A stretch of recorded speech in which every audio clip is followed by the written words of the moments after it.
Allahu Allahu Allahu Allah.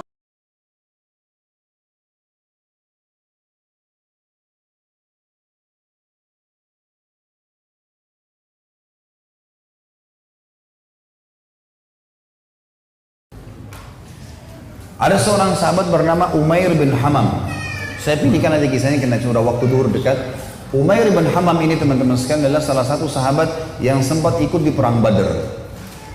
Waktu Nabi sudah atur pasukan, musuh sudah depan mata, ini tinggal pecikan takbir perang nih.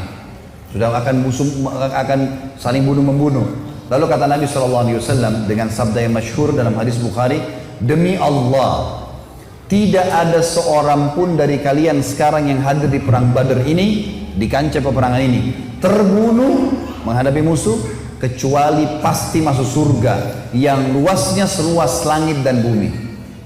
Umair ini, Ibn Humam, kebetulan lagi pegang 2 butir kurma di tangannya. Lalu dia bilang, bakhin, bakhin. Bakhin itu indah sekali ya Rasulullah. Indah sekali, ulangin ya Rasulullah. Kata Nabi SAW, demi zat yang ubun-ubunku dalam agama, maksudnya demi Allah, tidak ada seorang pun dari kalian di sini yang terbunuh di kancah peperangan sekarang ini, perang Badar, kecuali pasti masuk surga yang luasnya seluas langit dan bumi. Umair mengatakan, bakhin, bakhin, dengan semangat dia. Maka kata Nabi SAW, katakan Nabi, kenapa Umair? Kenapa kau bilang bakhin, bakhin? Maksudnya indah sekali ya Rasulullah. Kata Umair, ya Rasulullah, aku tinggal masuk ke medan perang ini, dibunuh oleh mereka orang-orang kafir ini, masuk surga tanpa hisab, seluas langit dan bumi.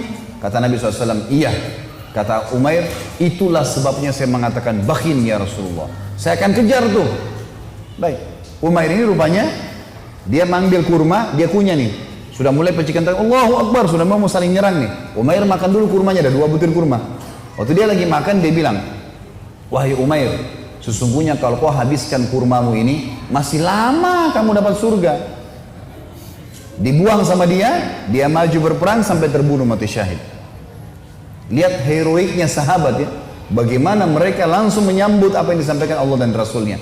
Kisah yang unik adalah kisah 2 orang yang bernama anak muda ini, Mu'adz dan adiknya Auf bin Afra. Ini teman-teman, Mu'adz ini umurnya 16 tahun, adiknya Auf namanya, ini umurnya 15 tahun. Ini masih belasan tahun ini. Bandingkan dengan generasi muda Islam sekarang. Azan aja belum tentu ke masjid gitu. Ini teman-teman sekalian ikut di perang Badar.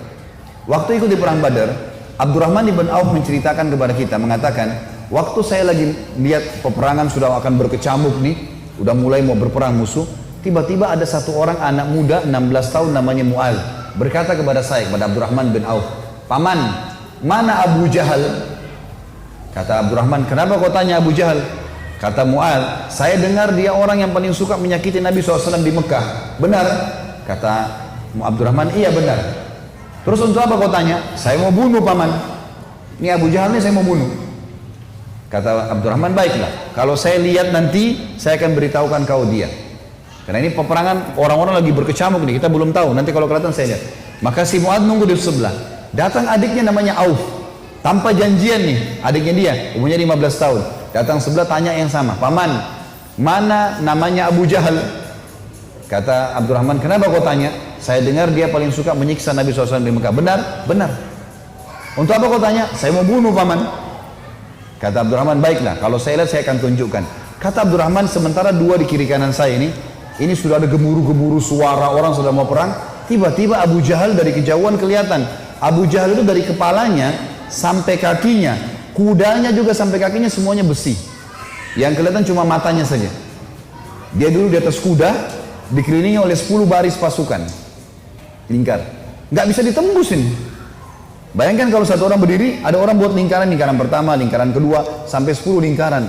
Gimana caranya menembus nih?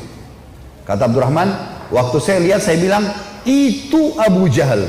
Waktu saya bilang itu Abu Jahal, kata Abdurrahman, demi Allah, si Mu'adz sama Auf seperti 2 anak panah yang melesit ya, dilepas dari busurnya. Lari dua-dua ini, menembus 10 baris itu. Tebas sana, tebas sini, naik di atas pundaknya sampai ke Abu Jahal. Dan dua-duanya menebasin pedangnya sampai kena ke pahanya Abu Jahal. sobek pahanya Abu Jahal ini, berdarah, jatuh dari kuda, gitu kan. Abu Jahal ini rajanya mereka ya, rajanya orang-orang Mekah waktu itu. Dan kalau ini kalah, ini mati, berbubar semua di pasukan.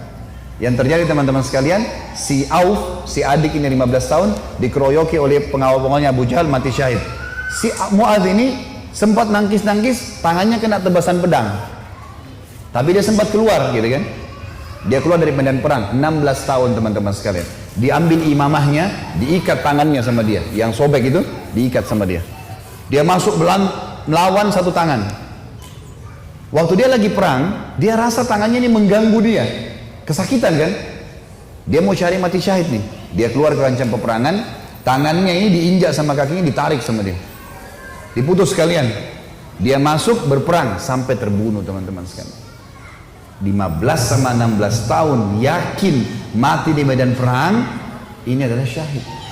Gak ada rasa takut sama sekali. Ini luar biasa bagaimana.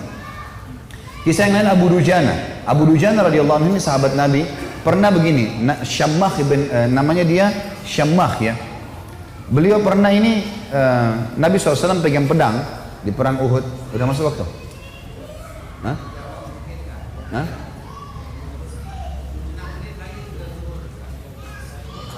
Terus? Maksudnya mau pertanyaan? Butuh tanya jawab atau materi nih? Nah? Kalau saya sih lebih fokus ke materi ya. Lanjut saja ya. Iya, lebih baik kalau antum pulang bawa ilmunya mungkin lebih bermanfaat daripada ada pertanyaan. Insya Allah kalau ada waktu lain, kalau enggak ini. Baiklah, Syammah bin Harith ini radhiyallahu anhu, beliau pernah teman-teman sekalian, Nabi SAW henuskan pedang di perang Uhud, lalu beliau berkata, siapa yang mau memberikan haknya Allah dan Rasulnya di pedang ini? Maka Hamzah berdiri mengatakan, saya Rasulullah. Nabi SAW tarik, nggak dikasih sama dia. Kemudian Nabi bilang lagi, siapa yang akan memberikan haknya Allah dan Rasul di pedang ini? Ali bin Abi Thalib berdiri, mau pegang. Nabi SAW tarik. Hamzah dan Ali ini terkenal pejuang kesatria Islam yang kuat gitu kan. Nabi nggak kasih. Nabi ulangi lagi yang ketiga, siapa yang memberikan haknya Allah dan Rasulnya di pedang ini? Maka berdiri lagi teman-teman sekalian, sahabat Nabi yang ketiga, yang sangat terkenal juga adalah Mikdad. Mikdad ini terkenal, Umar bin Khattab jadikan dia seperti kekuatan 1000 orang. Saya Rasulullah, Nabi SAW tarik, gak dikasih. Nabi ulangi yang keempat kali, siapa yang memberikan hak Rasulullah di pedang ini? Maka Abu Dujana ini, Syammah ini berdiri mengatakannya, Rasulullah, apa haknya Allah dan Rasulnya di pedang itu? Maka kata Nabi SAW, engkau mengambilnya dan engkau menghantamkan ke musuhmu pakai perang ini sampai pedang ini bengkok. Kata Syammah, baik Rasulullah, saya akan berikan haknya, kasih ke saya pedang itu. Maka Nabi SAW pun memberikan pedang itu, karena Nabi SAW ingin sahabat ini bertanya dulu apa haknya Allah Rasulullah di pedang itu.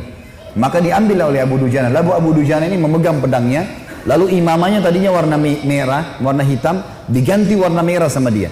Zaman itu kalau pakai imamah merah berarti mau mati gitu. Dipakai warna merah sama dia, pedang itu dipakai, dipegang di dadahnya sambil dia mengayun-ayunkan pedang itu di hadapan musuh orang Quraisy di perang Uhud ya. Belum perang ini. Lalu Nabi SAW lihat, Nabi mengatakan, sungguh perilakunya Syammah ini dibenci oleh Allah. Tidak disuka sama Allah nih, perilaku sombong. Kecuali di posisi seperti ini, kecuali di medan perang, boleh kalian tunjukkan keterampilan kalian depan musuh. Tapi kalau enggak, ya di lain ini Allah marah. Maka Abu Dujana pun akhirnya memegang pedang tersebut teman-teman sekalian. Yang terjadi adalah ada seorang sahabat namanya Ka'ab radhiyallahu anhu. Ka'ab ini berkata, waktu saya lihat Abu Dujana sudah mulai masuk menyerang musuh di medan perang, saya penasaran bagaimana Abu Dujana memberikan haknya Allah dan Rasul di pedang itu. Saya pun melihat ada satu orang kafir yang sangat kuat menyerang orang-orang Islam, tebas sana, tebas sini, badannya kekar. Maka saya berdoa kepada Allah di kancah peperangan. Ka'ab berdoa, semoga orang kafir ini ketemu dengan Abu Dujana. Ternyata Allah kabulkan doa saya, dia bilang. Tiba-tiba Abu Dujana ini berhadapan sama musuh orang kafir itu. Dan waktu berhadapan, mereka akhirnya duel berdua. Dan saking serunya duelan Abu Dujana dengan orang kafir ini, sampai orang-orang di kancah peperangan berhenti perang menyaksikan duelnya mereka, karena luar biasa. Orang kafir berhenti, orang muslim berhenti menyaksikan bagaimana Abu Dujana perang.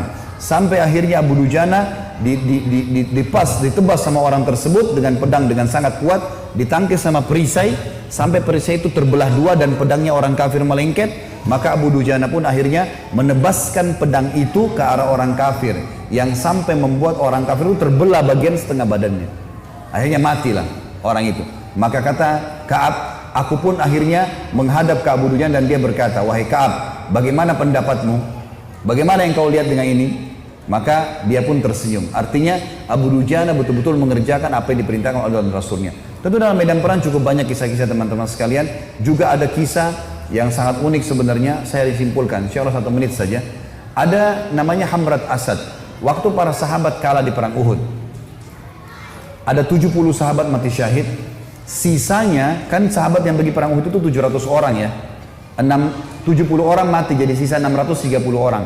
630 orang ini teman-teman sekalian semuanya luka parah. Kita tutup dengan kisah ini ya.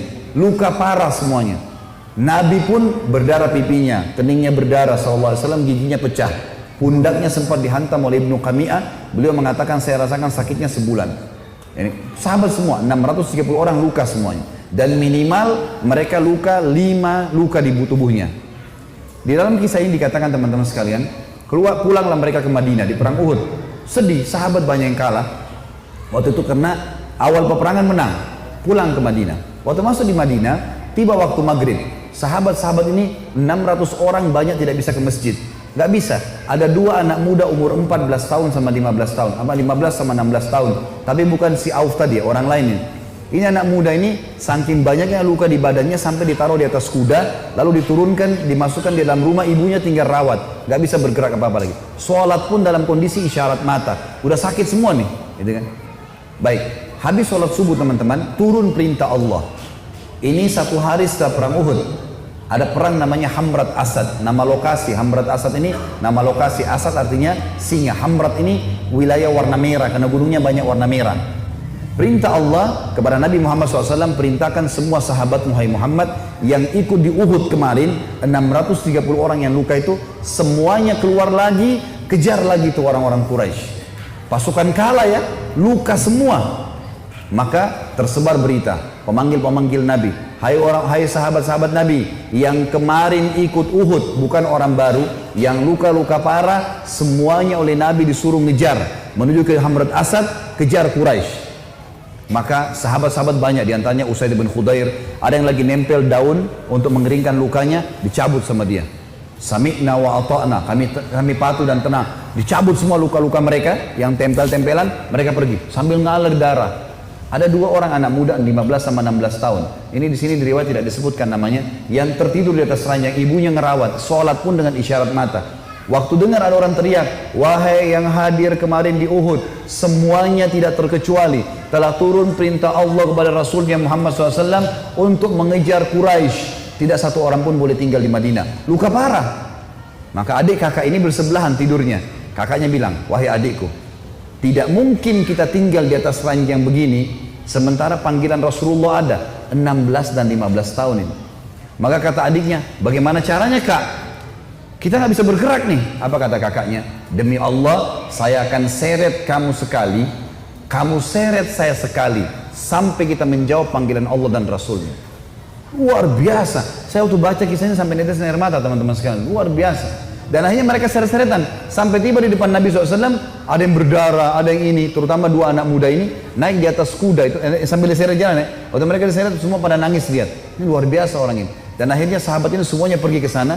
Pas Quraisy dengar 630 pasukan yang kemarin kalah, tidak ada orang baru yang datang, bukan tenaga baru cuma yang kemarin, mau berperang, Quraisy tidak berani kembali. Mereka takut, ini jangan sampai luar biasa nih, kok bisa sampai luka parah mau kembali gitu. Maka mereka tidak berani kembali dan tersebar berita kalau setelah kekalahan di Uhud, 1 hari setelahnya di Hamrat Asad muslimin memenangkan peperangan. Dan ini mengobati luka-luka mereka. Tapi saksi bahasan teman-teman bagaimana mereka luar biasanya dalam mempertahankan agama ini. Allahu a'lam. Tentu